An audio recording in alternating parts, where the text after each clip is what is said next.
Let me guess where you are right now. You've looked at so many houses that you're starting to blur them together, right? One had the kitchen, one had the yard, one had the location, but something just felt off. And now you're stuck, afraid of choosing wrong, but exhausted from choosing at all. And here's what I want you to hear clearly. The problem is not that you haven't found the perfect house yet. The problem is that you're trying to decide without a framework. So decision fatigue will make any option feel wrong. So today we're slowing this all the way down. We're talking about how to choose a home based on fit, not hype, how to negotiate calmly without fear, ego, or desperation. Most buyers treat house hunting like online shopping. They keep adding listings to the mental cart. Let me just see one more. What if something better comes up? That's how you end up overwhelmed. Clarity comes from more options. Clarity doesn't come from more options. It comes from fewer, better considered choices. So here's a real simple rule that you want to adopt. At any given time, you should only be considering 3 houses, not 10, not everything that you've ever toured, just 3. If a new house shows up, it doesn't automatically get added. It has to replace one of the 3, and that forces discipline and honesty.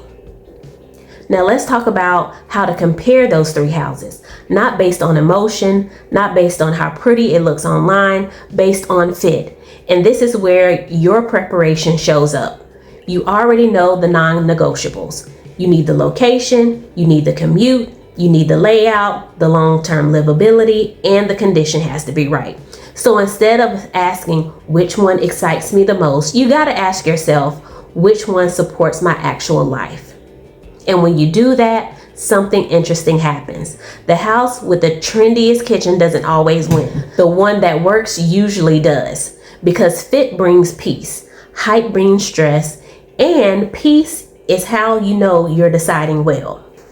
The job is to find the common ground, not to dominate. So here's where your real power comes from.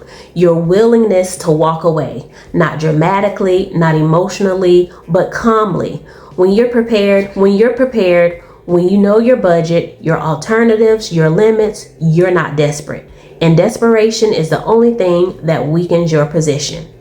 Because a strong offer isn't loud, it's logical. It's grounded in recent comparable sales, property condition, timing, and terms. And that's how you negotiate with confidence without taking anything personally. And let's be honest, leverage isn't manipulation, it's awareness. A home that's been sitting, a seller who's already moved, few competing offers, that changes the conversation. A brand new listing with heavy traffic, that changes the conversation too. There's no universal right strategy. There's only the right strategy for the current situation. And this is why competent guidance matters, not confident opinions. So here's the truth in love. The right house doesn't bring chaos, it brings clarity. And a strong negotiation doesn't feel aggressive, it feels calm. And when you focus on fit over hype and preparation over pressure, decision making stops being scary. You don't need to rush, you don't need to force it, you just need a framework.